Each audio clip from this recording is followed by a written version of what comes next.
It's Batman. Isn't that what the theme song you were singing? No. Oh, well. Hello, everybody. Episode 5. Woo! Wow, Welcome episode back. 5 already. I We're know. cruising through. Things are happening around here. Things are happening.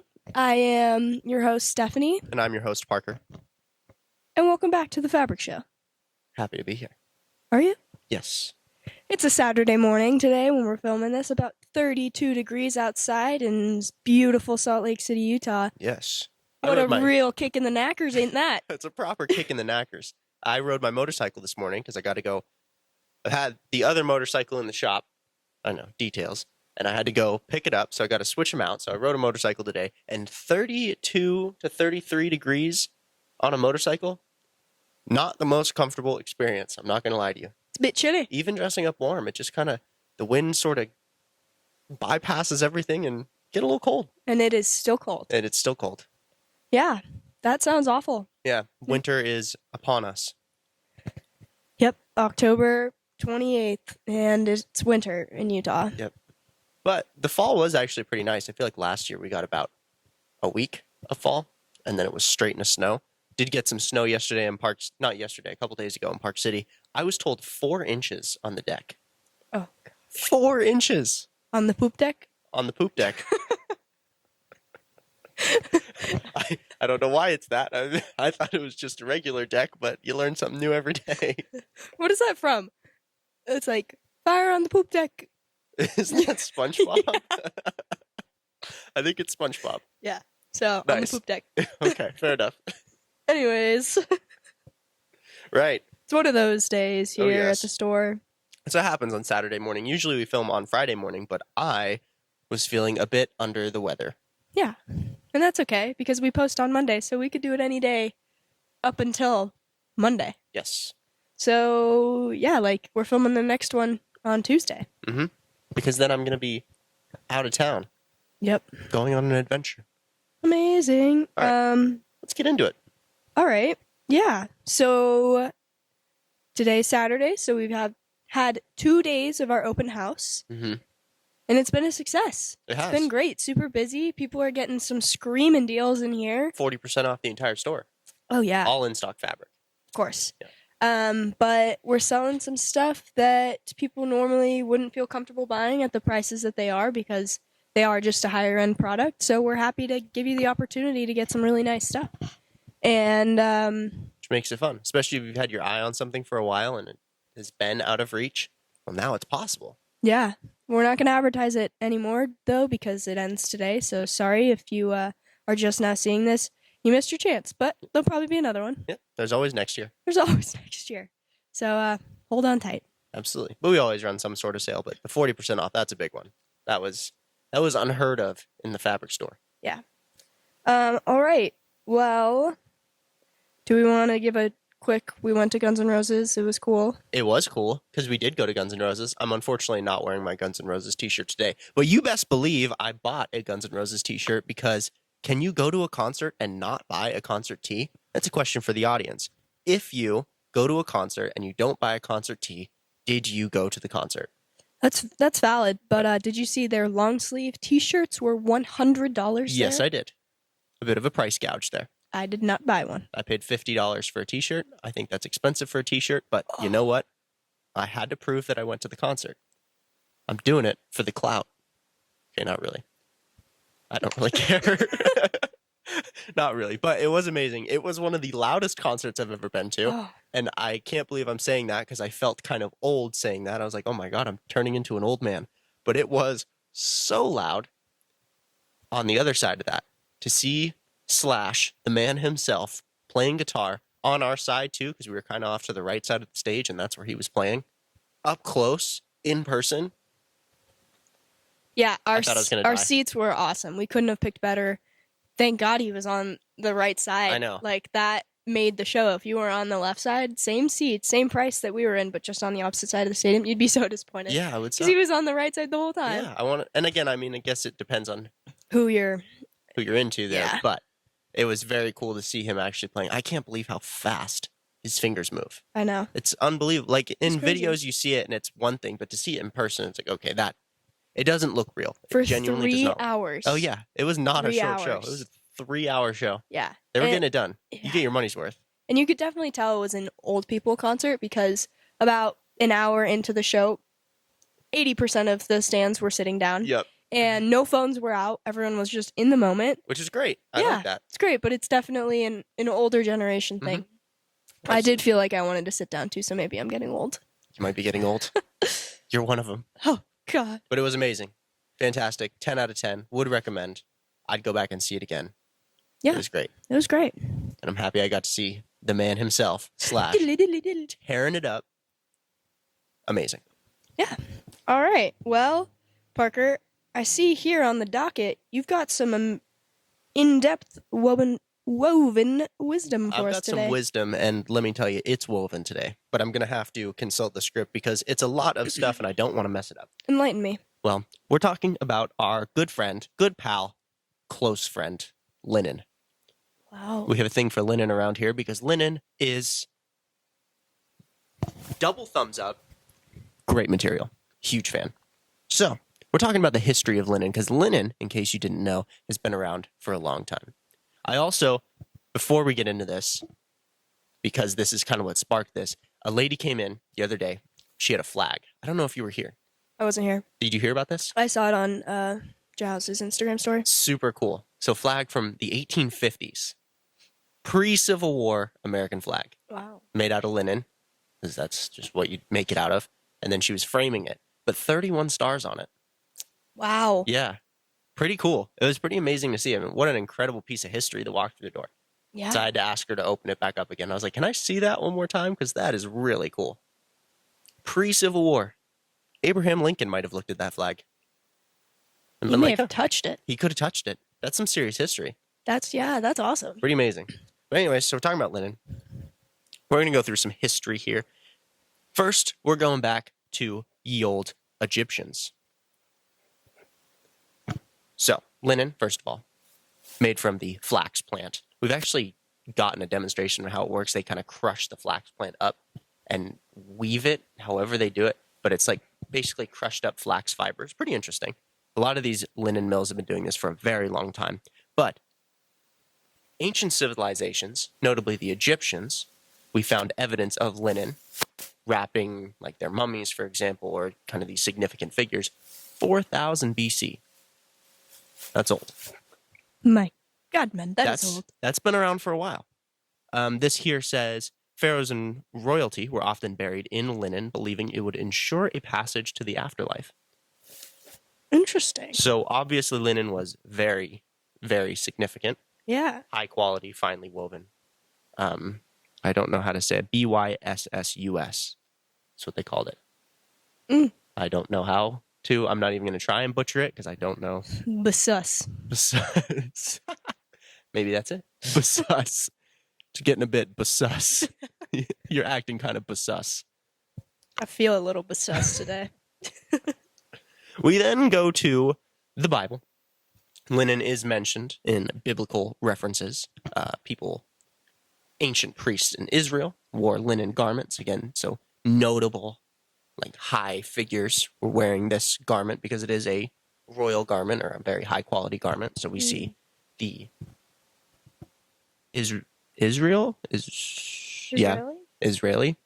The priests in Israel wearing robes made out of linen. So again, high quality, very nice. We move to 2000 BC. Trade and spread. Linen spread all across Europe. Heavily traded. Again, heavily noted as a high quality material that everyone wanted. Big trade system. We see linen all throughout the Middle Ages as, again, this high quality, fantastic garment, a lot of times worn under woolen garments due to its softness and comfort as well as its breathability. And now we've seen a huge increase in linen again, based off of, again, kind of the same thing we talked about. It's a high quality material. It presents really nice. It presents really well. I think there's very few things that beat a linen shirt because linen shirt, I mean, come on. Very nice. We print a lot of our fabrics on linen just because linen presents so beautifully. It's got a great hand to it. It's got a great weight. It is breathable. So again, if you're looking for a great like summer material. Lighter weight linens are fantastic for that. Heavyweight linen, great for upholstery, great for drapery, great for pillows. All in all, linen, our good friend, has a great history, something that we're still using today. I've seen a big resurgence in it. In general, everyone wants linen again, and I love it because I want linen too. Because what's not to love? What's not to love about linen? Yeah. I like it. I want it. You like it. You want it. Steph, do you like it? I like it, and I want it too. Woo! Everyone likes it. Everyone wants it. We're talking about linen. Well, Yeah. thanks for that, Parker. A quick linen crash course. Some great woven wisdom for your lovely Monday, Tuesday, Wednesday, Thursday, Friday, Saturday, whenever you're watching this. Yes. So Consider yourself woven into the wisdom. Perfect. The wisdom of linen. Well, today we've got a fun item hot off the press. We do. And it's on linen. And it is on our dear friend linen. Yes. So we will head over and take a look at our aspen trees printed on the linen. Check it out. Thank you for joining me on another segment of Hot Off the Press. We're looking at two things here. First of all, aspen on cotton. But if you follow us on Instagram, you've seen that one before. What I want to show you here is the linen version. Beautiful, 100% Belgian linen. Printed up beautifully. We've shown it off in our open house here so everyone can see it printing off, but a classic in our après-ski collection. It's gotten a lot of attention. I'm a big fan personally. You can check it out in store and online. Back to you guys. So with that one too, just a quick shout out. That is, or has been, currently one of our most popular in the après-ski line. A lot of interest in the trees. I don't know if they are just presenting really well on the linen on the cotton, but a lot of people have been very interested in the aspen. Yeah. People like it. And you should like all of the collection. Yeah, absolutely. They all go together. They all work together. Yeah. And insert a clip, a screen recording, scrolling through the website, looking at all the different fabrics. I could do that. Right there. It's happening right now. As we speak, as we're talking, it's literally scrolling You're through looking the website. at the website and Yeah. you're seeing Engelberg, Zermatt, of Piest, Aspen, and the others. Yeah, I can't remember. Stad. That's another one. I was going to say there's one that I'm missing. Stad. Yeah. So Yeah, check a 'em great out. line. And again, our lovely friend Linen presenting so well, beautiful with Aspen. A lovely pattern. A chef's kiss. Yet again. Another. Another episode, another chef's kiss. Absolutely. We don't mess around here. We like to keep things consistent. Okay, well, now I think we should dive into not history about another fabric, but history about this old place. This old place. Yeah. I think that's great. Please, start me off. Well, as you all know, or maybe you don't know, Design Company Fabrics is a family business. Yes, it is. Starting back with my grandmother. My grandmother, too. My grandmother is his grandmother. So, our grandmother started this business back in 1980s. Yep, 1980. 1980. And we are in 2023, so that puts us at about 43 years old. That math checks out. Checks out. It checks out. That's an adult, a full-grown adult age. This business is a full-grown adult. Yeah, it is matured. Yes. But But it's aged like fine wine. or some might say cheese too. A good cheese, like a Parmesan wheel. Right. You said cheese, but milk came in my head, and I was like, wait, that's not right. Like, I thought it was going pretty well, but okay. Yeah. So it started back in the 80s, and it started as a business where my grandmother would sell fabric out of the trunk of her car. Mhm. She would drive all across the state of Utah, Idaho, the bordering states, and sell these samples out of her car. It was more of a sampling program where you'd like show the samples and then you would order the fabric in and it would be shipped to them. So Yeah. And kind of then, like only an orderable type thing. We didn't really have any stock at that time, but yeah. it absolutely worked. And then it kind of morphed into a custom workroom. So we do bedding, pillows, drapery, pretty much everything except upholstery. Yep. And The reason for that is because we work with so many great upholsterers where it kind of worked out to have us recommend these upholsterers and then the upholsterers would recommend their customers to us for the fabric. So it's a symbiotic relationship. Everyone benefits. yeah. And from there, then we've moved a couple times. So the store used to be located in Mill Creek area. I think that's right. So just still in Salt Lake City area adjacent, but we moved a few times. Now we're been in this location for about 20, 25-ish years. Yeah, I think 25 to 27 years before we were both around. Yeah, a medium adult. Yes. Older than me, though. Me too. And then from there, this place has just been expanding, and rooms have been added on, and now we span almost an entire block, 22,000 square feet. It's a pretty big adult. It is. It's a big adult. It's grown into such a strapping young fabric store. Dashing, some say. Absolutely. Yeah. And then now we are more so pushing an online presence. That's probably our newest venture on top of the custom printing. But everything's been good. You know, it's pretty cool to see a business last for as long as it has because it's very uncommon. And on top of that, having, 3 generations? Yeah, we're third generation, which is cool. And you see that with a lot of these fabric companies is that they are generational companies. It's kind of cool to be a part of that community when we go to fabric shows and whatnot. A lot of these, especially in Europe, a lot of these really old mills, they're all generational too. Yep. So you got like 7 and 8 generation weaving mills and fabric companies. It's pretty amazing. Yeah. So look at us go. We're part of the community. We're getting it done. Getting it done. But as it's grown, we've adopted more things. I mean, we started out in home deck, and now we cover the apparel side of things. We cover outdoor as well. We've never strayed away from our home deck roots. So that's why we've got probably our biggest in-stock selection is still in upholstery and drapery weight fabrics because that's what we do, I would say, the majority of. Yeah, definitely. Apparel is now a close second, though. We do sell a lot of apparel fabric. Yeah, I would say so. Majority of people are more willing, I think, to have somebody else make their new projects for them. Mm-hmm. So, like, you would rather just buy your clothes made. So I feel like we can't really ever stray away just from the home deck because it's just an easier means of selling fabric. And it's more fun. People get to use it every day, see it every day, and clothing kind of is, once you wear it out, you can't wear it anymore. But It's true. A couch, I guess that's kind of true with the couch too, but less true. Although interesting to see such a big, I know during COVID we saw a massive uptick in people making their own clothing. Mm-hmm. But even still, we see a lot of people either starting their own brands or trying to just create their own designs and clothing for fun. It's kind of cool, actually. And it's the younger generations, too. It's a lot of these younger people coming in who are interested in, again, either creating their own brand or making their own clothes just to try it out. Yeah, it was almost like sewing was a lost art there for a moment, but then COVID re-sparked people getting into learning how to sew. And I don't know if that was just because everyone wanted a hobby or because it was a great thing to do at home. I feel like it's like your grandmother had a sewing machine in the basement and you're home for 6 months. You cannot really do anything. The whole world is shut down. Yeah. So let's pick up a hobby that is safe indoor. Sure. But yeah, we saw it. That's why all of our apparel fabric that we sold online, I mean, that's what we were doing when we had to close for COVID. We were able to ship out all these online orders and it was all apparel. Yep. Because everyone was making clothing. A lot of people were starting their own businesses and selling a lot of kids' clothes is what we sold. Because we just had some great knit and French terry that was fantastic for kids' clothing. And people picked up on it. It was fantastic. Yeah. So that's that. That's the history of Design Company Fabrics. Yeah.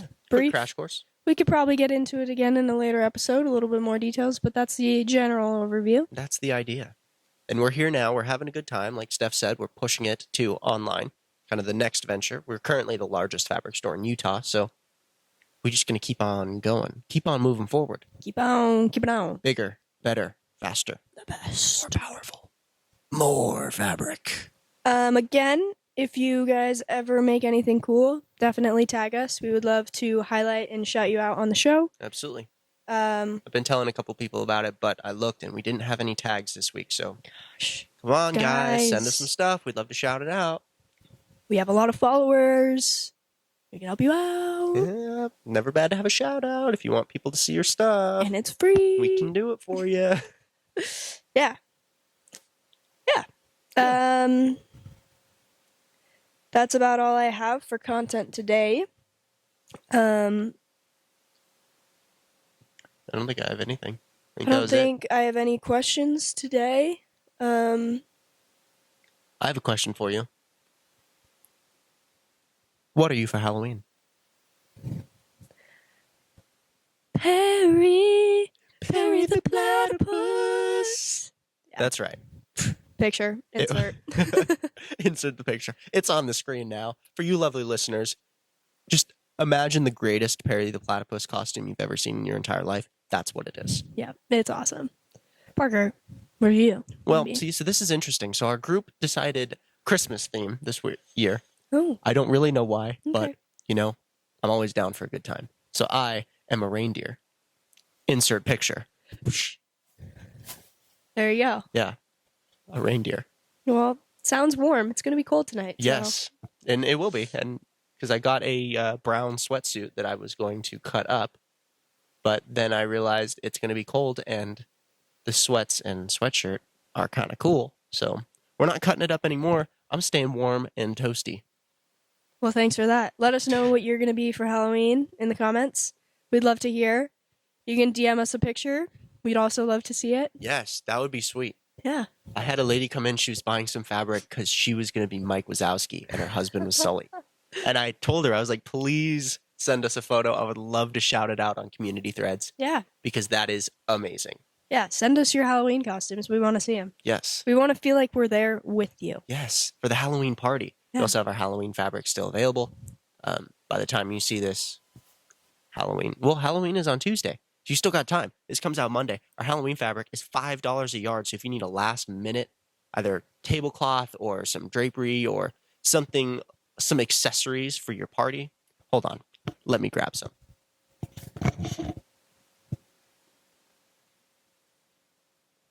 I'm over here. And then I'm over here. And then I'm over here.